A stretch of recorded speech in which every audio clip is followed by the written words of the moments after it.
a Ph.D. candidate at the University of South Florida, and I am here to tell you a little bit about my research, the smell of community, experiences with chronic environmental contamination in Northwest Jacksonville, Florida.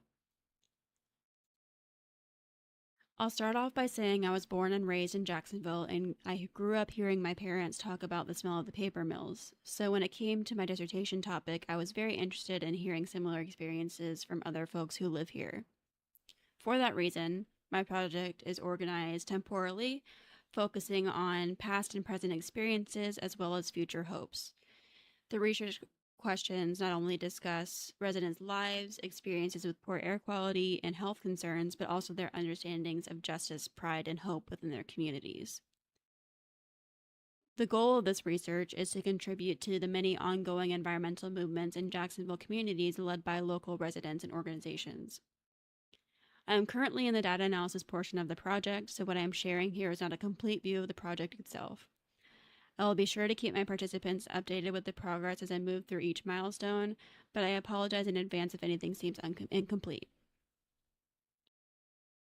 I'll move on to the overview of the presentation now.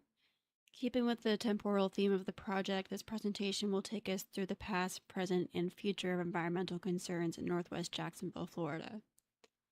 The past section will cover the geographic scope of the project, the history of these areas, including redlining and environmental racism, and notable polluters which have been mentioned in the interviews I have conducted. The present section will continue with the discussion of notable polluters and finish with health implications related to said polluters, which will include some of quotes from the interviews that I've conducted. Finally, the future section focuses on future building through community science and community organizing, wrapping up with resources for folks interested in participating in both or either. Let's get right into it.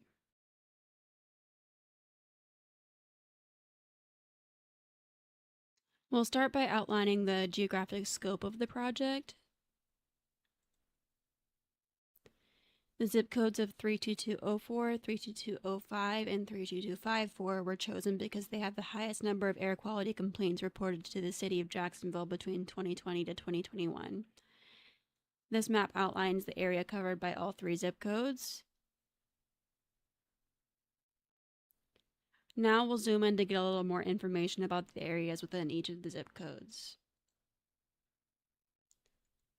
Starting with 32204, we have the following areas, and I'll go through each with a brief history. La Villa is at marker 1 in the top right. Campbell Hill is at marker 2 in the top middle. Mixontown is at marker 3 in the top left. Brooklyn is at marker 4 in the right center. And Silvertown is at marker 5 in the bottom left. La Villa, Campbell Hill, Brooklyn, Mixontown, and Silvertown were all working-class African-American settlements catering to Jacksonville's Gullah Geechee population. I could spend more than my allotted time discussing the vibrant history of these communities, but I must keep it briefer than I would like. Each of these communities was developed in the latter half of the 19th century, with La Villa and Brooklyn being the first shortly after the Civil War. La Villa, a cultural mecca known as the Harlem of the South, has ties to prominent figures such as James Weldon Johnson, Eartha White, Zora Neale Hurston, Ma Rainey, and A. Philip Randolph. As La Villa and Brooklyn quickly expanded, westward expansion into Campbell Hill and Mixontown followed. Finally, Silvertown was developed as early as 1887. Unfortunately, Silvertown was the first of all victim to surrounding development when the community was displaced by 1930 due to the expansion of Riverside. Displacement followed for the remaining settlements with legacies of redlining, the construction of I-10 and I-95, and expansion of industry, which we'll talk more about later. We also have Riverside at marker 6 in the bottom and center. Riverside's development began in the 1870s and boomed after the Great Fire of 1901, which burned down most of what we now know as downtown Jacksonville. The community has persisted as a wealthy, predominantly white community since. Next, we have 32205, and I'll do the same process outlining the areas with a brief history of each. Murray Hill is at marker 1 in the top center. Originally the failed community of Edgewood, Murray Hill was platted in 1907 and quickly became a white working class neighborhood. By the time it was annexed by Jacksonville in 1925, the neighborhood was in decline, known as Murray Bottom. In the 1930s, as Murray Hill's development expanded once again, the zoning ordinance put forth by the city labeled Murray Hills a commercial district, which pushed any potential industrial sites into the nearby predominantly black neighborhoods. Murray Hills, spared by zoning laws and redlining, continued to develop until the 1990s, where its decline in economy and population lasted until the recent gentrification of the area. We have Riverside again at marker 2 in the top right. I'll move to the next since we've already gone over a brief history of Riverside. Avondale at marker 3 in the bottom right.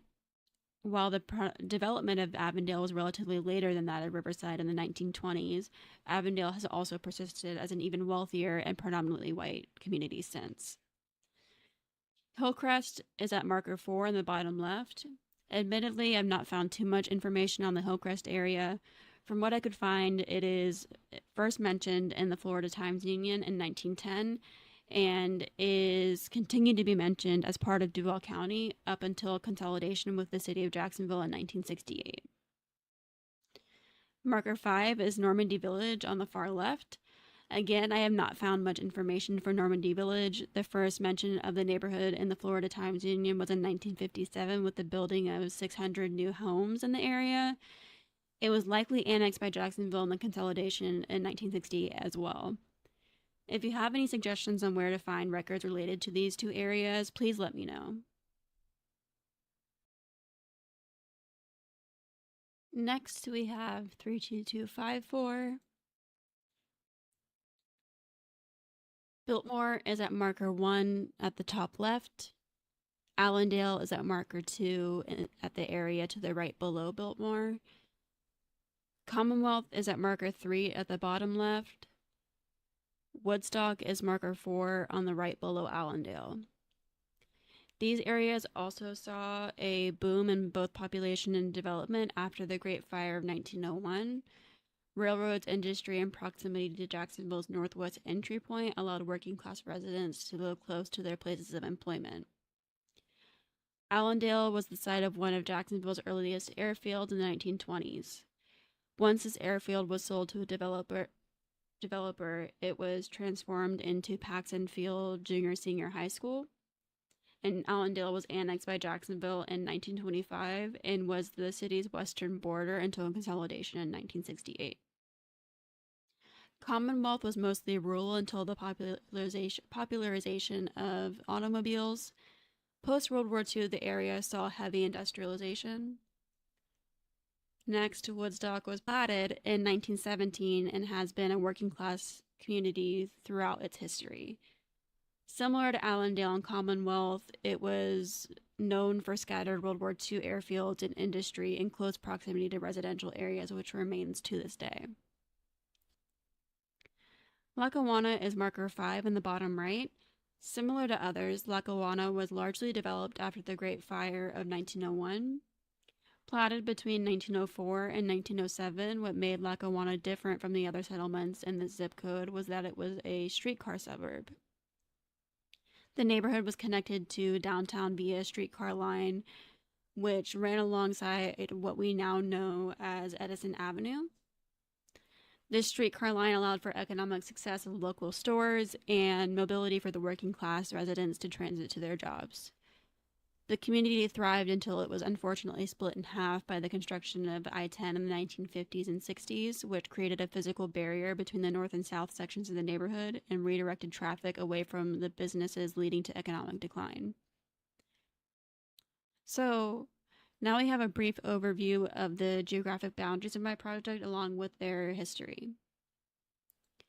Next, we move into how redlining and environmental racism is tied to these histories. We cannot proceed with discussing environmental experiences in Jacksonville without covering these topics. So here,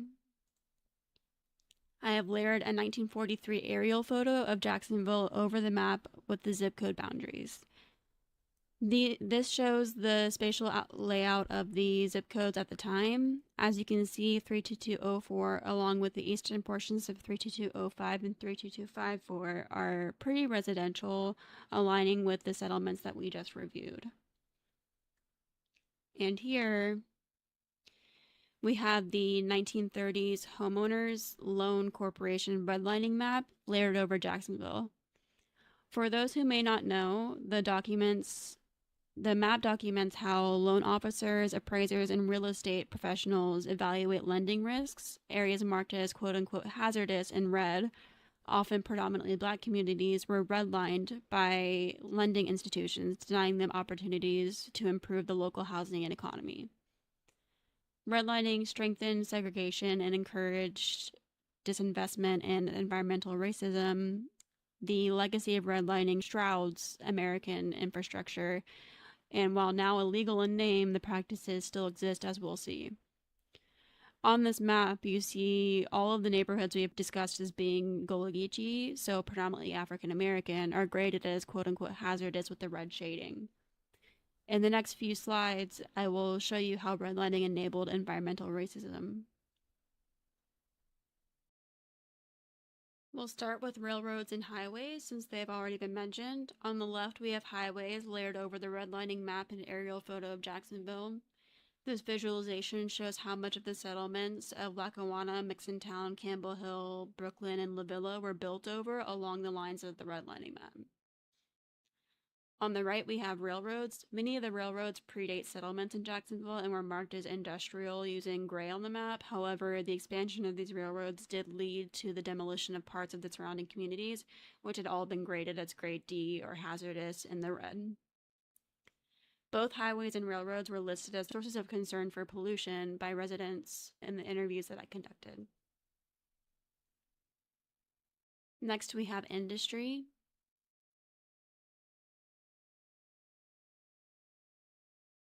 This map shows notable industrial polluters in Jacksonville, which both predate and are a result of redlining. Many constructed in or near the grade D areas notated on the redlining maps directly led to the decline of the surrounding neighborhoods. So for the marker number 1, we have E.O. Painter fertilizer plant off to the right in Brooklyn.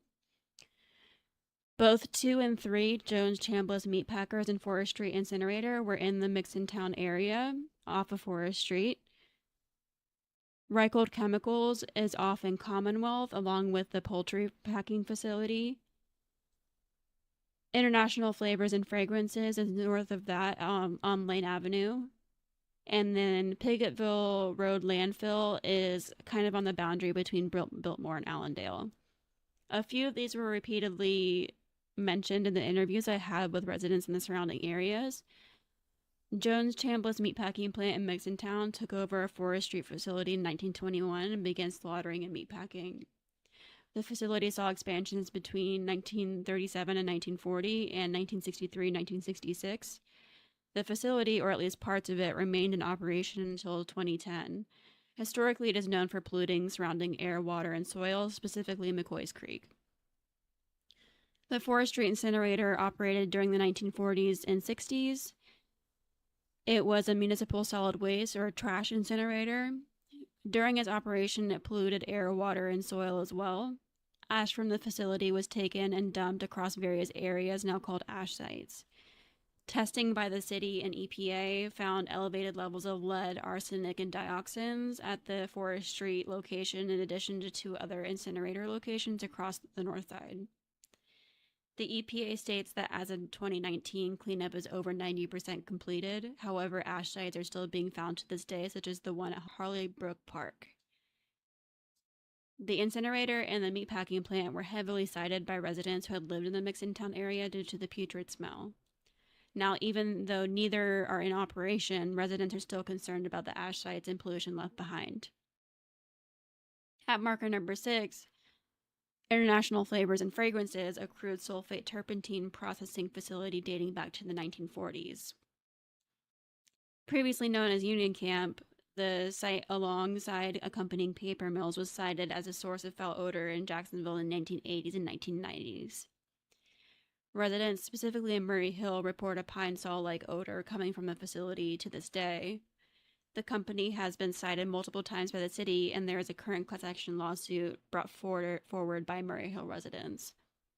So as you can see, industry sites which either predate redlining or were constructed shortly after are all either in or adjacent to redline communities. So let's see how this area looks now.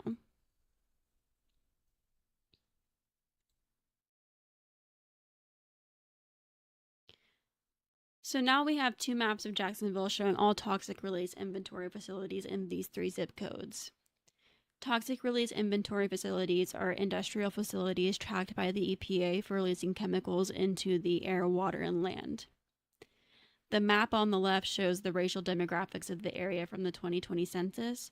The yellow shading depicts areas which are predominantly Black or African American. And let's say the Dusty Rose areas depict those which are predominantly white. The map on the right shows areas which qualify as low income in the American Community Survey between 2016 to 2020. Those which are blue are considered to qualify as low income, and to qualify as low income for this survey, census tracts must have the following criteria. The poverty rate is at least 20%, or the median family income does not exceed 80% of statewide median family income. As you can see, all but 2 facilities in these zip codes are predominantly in Black and or low income areas.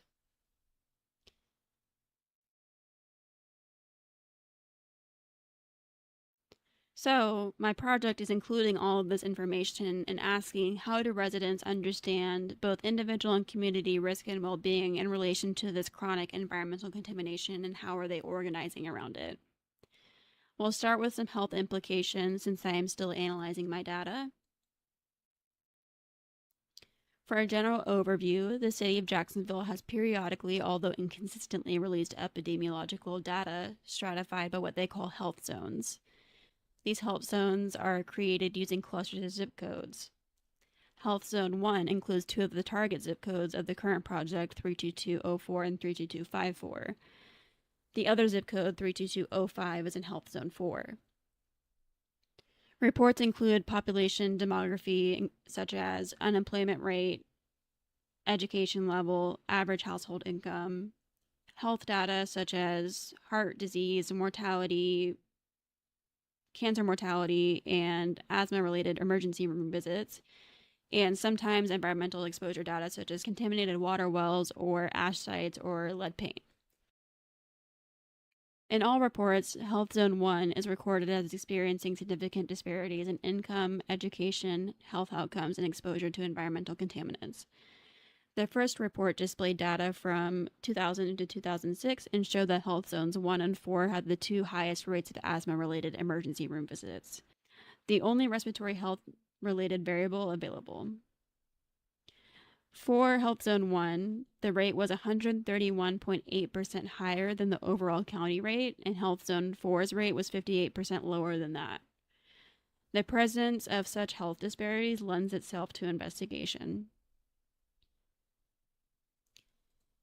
If we look at chemicals related to the industrial sites, which were noted as sources of concern by residents I interviewed, fair warning, this is going to be a lot of chemistry terms, but bear with me for a little bit. We have highways, which are known to give off particulate matter, carbon monoxide, and oxides of nitrogen. We have the forestry incinerator, which is known to emit volatile organic compounds, metals, particulate matter, oxides of nitrogen, and sulfur dioxide. We have the IFF facility, which is likely emitting volatile organic compounds. And we have the slaughterhouse and meat packing plants, which are known to give off volatile organic compounds, ammonia, and hydrogen sulfide. I wanted to list all of these chemicals because companies are not transparent about what they're emitting. In some cases, especially with IFF, we are not entirely sure, but based on what they're processing, it's likely that it is volatile organic compounds. All of these chemicals impact respiratory health. Some impact more than respiratory health, but for the sake of time, we'll narrow to respiratory health for now. Some residents I've interviewed reported to have some kind of health effects when exposed to poor air quality in both short-term and long-term durations. Some even reported rare cancers in themselves or their loved ones. So I will show some quotes from the interviews to tell the stories of some residents. So here we'll have the quotes. I'll read through all of them. I know quite a few residents who have gotten cancer in the past couple of years, and she pointed to the surrounding houses, noting cancer, cancer, cancer at each one. That was a 32205 resident. A 32204 resident said about ash sites, we're concerned about them, but we can't smell them, so we don't know. Another 32204 resident in Dixon Town said a lot of the men died early from various cancers, rare ones too. A 32205 resident said, I've had a lot of very weird health conditions appear, non-respiratory, but very inflammation related since moving to the neighborhood, one of which is an incredibly rare tumor. And the same 32205 resident said, there's got to be health effects to chemicals being pumped into the air and knowing that they're making their way into my house. Yeah, it's really concerning. Overall, we're seeing themes of concern and uncertainty related to both individual and community well-being. People are seeing and experiencing health conditions after moving to areas or witnessing the decline in health of others and are putting two and two together. Many are using sensory experiences to fill in some gaps, such as whether or not symptoms appear when they can smell something bad in the area. Overall, people are building their understandings of risk and well-being based on the experiences of themselves and those around them. In various ways, participants are seeking community to combat uncertainty related to health and chemicals, as well as distrust of corporations in the city. Which leads us to the future section about community.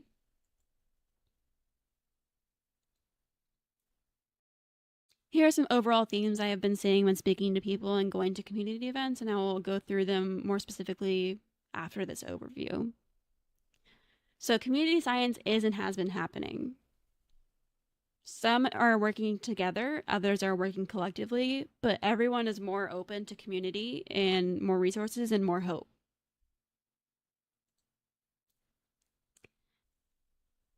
So community science is happening.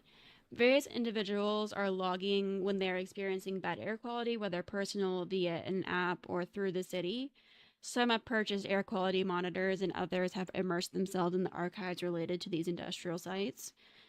There is resounding hope amongst these individuals who are collecting data and around specific issues, but many are working individually, so they are experiencing burnout as well. For example, one participant expressed that she logged experiences of poor air quality quite a bit when she first moved to her current home, but got burnt out over time, so she stopped engaging entirely, even with reports to the city. She does express hope that the neighbors that are still organizing will continue their efforts. So overall, within communities, the organizing and community science is broadly well received. Outside of communities, through attending court hearings, reading city-funded studies, and hearing from elected officials, there has been a mixed reception of the community science that is happening.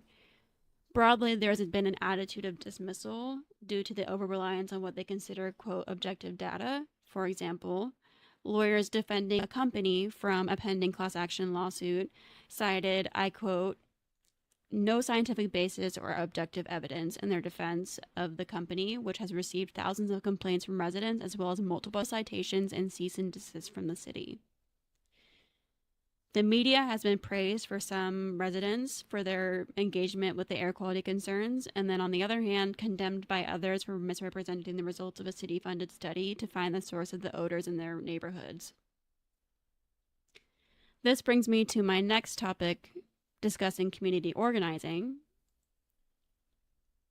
One trend I have noticed in my data collection is that those I have interviewed in the 32205 zip code tend to be organizing individually. Individuals are logging experiences with poor air quality, sorting through archives, and reviewing air quality monitoring data, but in few cases have they discussed the efforts or results with their neighbors, especially in the cases where participants have reported extensive burnout.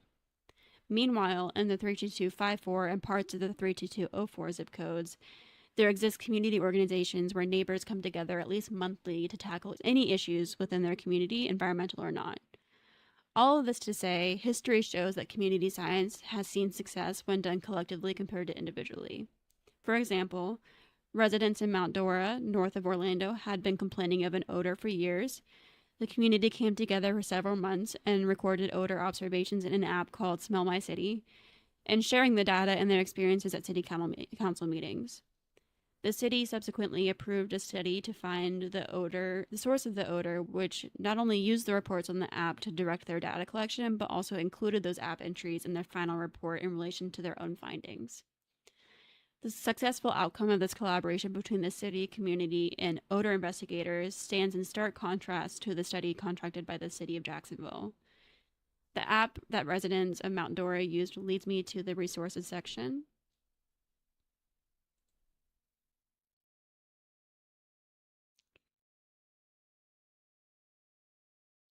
Every single person I have talked to has been open to more resources regarding the general environment in their area and how to organize around issues that they're experiencing. So, we'll start with the Smell My City app, which is the app that residents in Mount Dora use for their own issues. It is a crowdsourcing app for air quality, which plots all entries and allows all entries to be accessed by the public. So, for community members who had been experiencing a level of distrust due to a lack of transparency by corporations in the city of Jacksonville, publicly accessible data could be appealing. Everyone I interviewed has been interested in a community-owned air quality monitor for that same reason. Purple is one example of these air quality monitors, which allows its data to be accessible publicly. Purple monitors for particulate matter while also logging air pressure, temperature, and humidity. Purple is constantly rolling out new updates, and they are currently testing monitoring for volatile organic compounds, which is what a few of those notable polluters were putting into the air, water, and soil. There are currently 2 air quality monitors in the area, one in Murray Hill and one in Avondale. Finally, community groups. For those already in community groups which organize, please feel free to highlight your organization. For those who are interested in joining any organization that deals with organizing a community, whether environmental or not, look to the current organization putting on this event, the Democratic Environmental Caucus of Florida.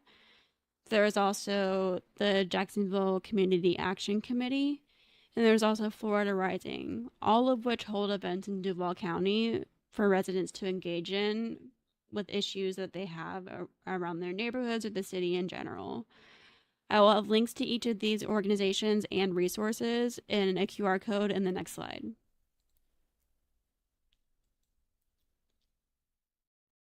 Wrapping up, thank you so much for listening to this, even though it's not entirely complete. Feel free to contact me if you have any questions, concerns, or any information that you would like to send my way, or if you just want to talk to me, that's fine. My email is jordanwright@usf.edu, and for the references that I used in this presentation and the resources that I referenced in the last slide, a list of links in this QR code. Thank you.